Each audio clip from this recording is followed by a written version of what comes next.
नमस्कार बच्चों, आप सभी का स्वागत है राष्ट्र की भाषा मेरे चैनल पर।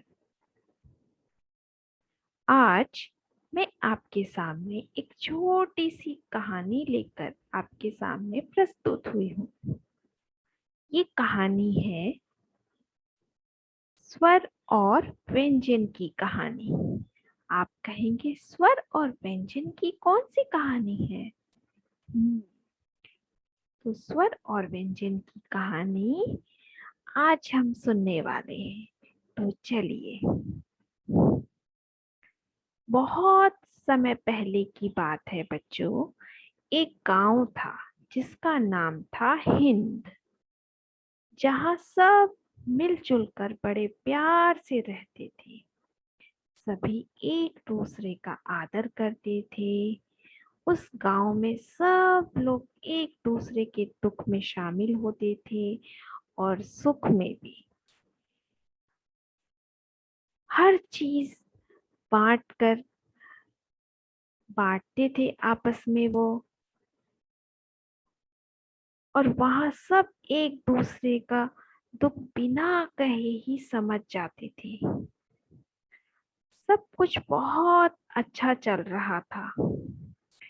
एक दिन की बात है, एक भौरा उस गांव में आया।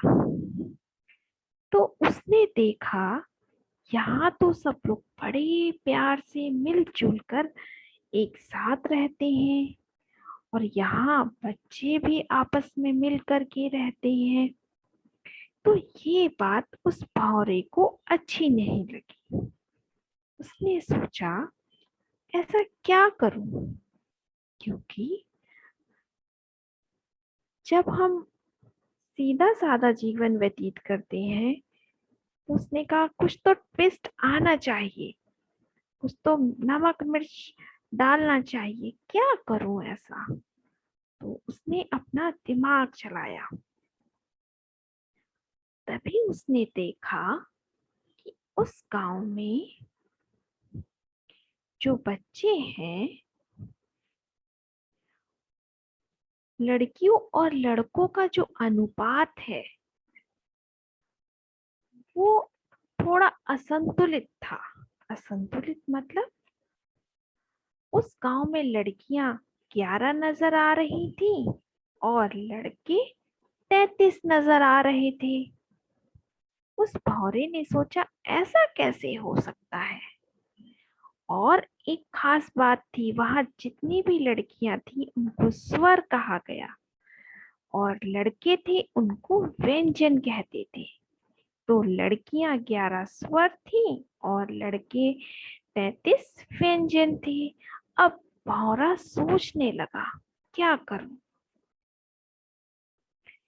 तो भौरे ने देखा स्वर खेल रहे हैं, तो स्वर के पास गया और कहने लगा, स्वर, तुम तो बहुत सुंदर हो और ताकतवर भी हो। तुम व्यंजन से अपनी दोस्ती तोड़ दो।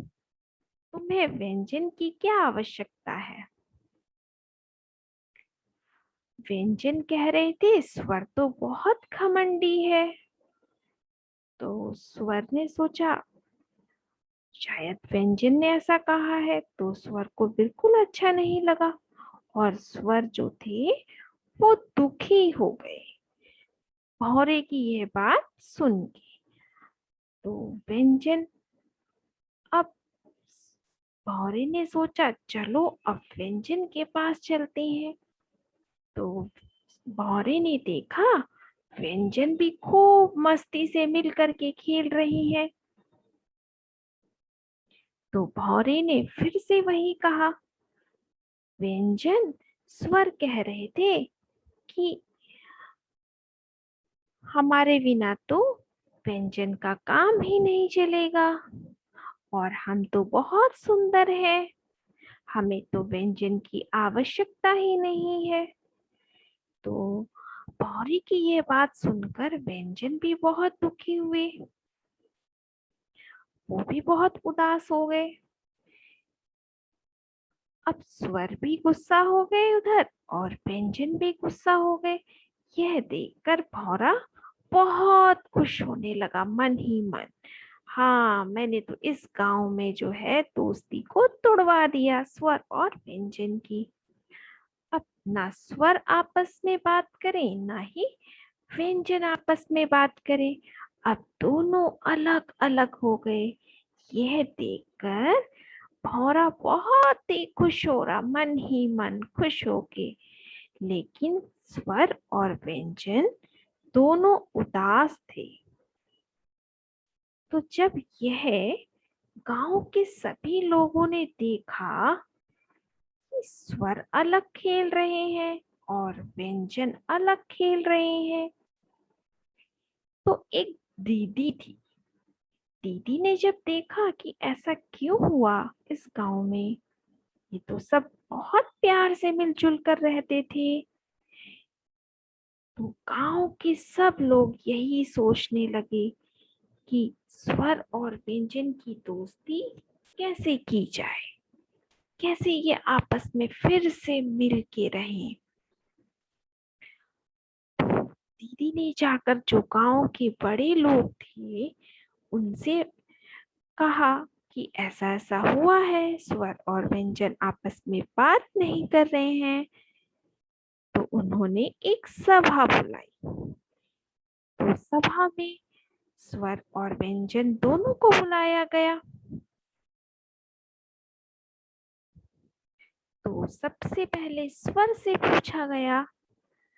तो जो वहां पर जो बड़े दादाजी थे उन्होंने स्वर से पूछा, स्वर क्या हुआ, आप व्यंजन से बात क्यों नहीं कर रहे हो, क्यों आपकी लड़ाई हो गई है।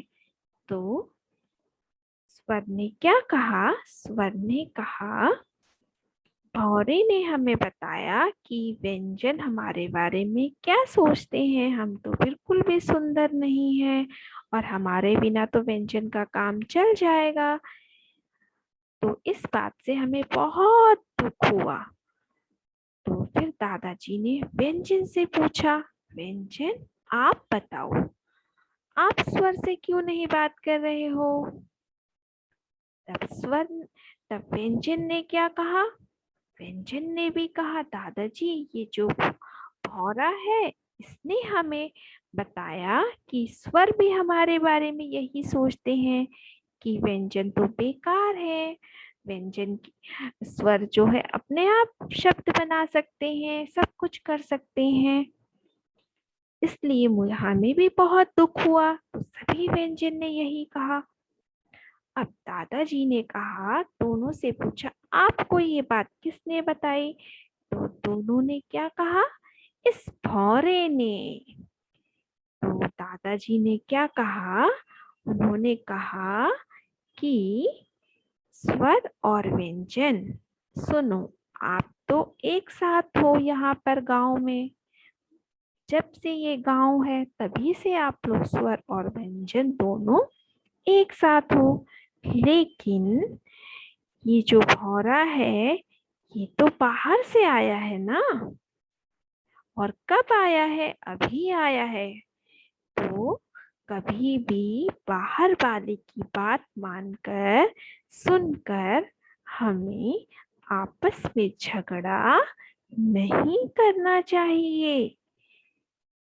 तो स्वर और व्यंजन दोनों को ये बात समझ में आ गई कि जो भौरा है वो हम दोनों में लड़ाई करवाना चाहता है। तो फिर भौरे ने क्या किया, भौरा अब डरने लगा कि अब तो मेरी पोल जो है सबके सामने खुल गई। तो फिर दादाजी ने क्या कहा, तो दादाजी ने स्वर और व्यंजन से कहा, अब आप दोनों क्या करेंगे। तब स्वर और व्यंजन ने क्या कहा, स्वर और व्यंजन मिलकर रहेंगे, तभी तो शब्द बनेंगे, शब्द बनेंगे और तभी तो हमारी वर्णमाला बनेगी। तो स्वर और व्यंजन को ये बात समझ में आ गई और वे तब से आज तक खुशी खुशी साथ रहते हैं। और भौरे का क्या हुआ? भौरा जो है अपनी गलती मान गया और स्वर और व्यंजन और सभी गांव वालों से माफी मांगी उसने हाथ जोड़कर। और उसने कहा, मैं ऐसा कभी दोबारा ऐसा कभी नहीं करूंगा। तो स्वर और व्यंजन खुशी खुशी रहने लगे। और हम वर्णमाला में स्वर और व्यंजन तभी से सीखते हैं और नए नए शब्द बनाते हैं और वाक्य बनाते हैं। तो बच्चों, ये कहानी हमें क्या सिखाती है? कभी भी हमें बाहर वालों की बात मानकर या सुनकर निर्णय नहीं लेना चाहिए। सोच समझकर ही निर्णय लेना चाहिए। तो अच्छी लगी आपको ये कहानी? धन्यवाद। अगर आपको ये कहानी अच्छी लगी तो मेरे चैनल को लाइक कीजिए और सब्सक्राइब कीजिए और कमेंट बॉक्स में ज़रूर बताइए ये कहानी आपको कैसी लगी। तो चलते हैं, फिर मिलेंगे एक और कहानी के साथ। तब तक के लिए धन्यवाद।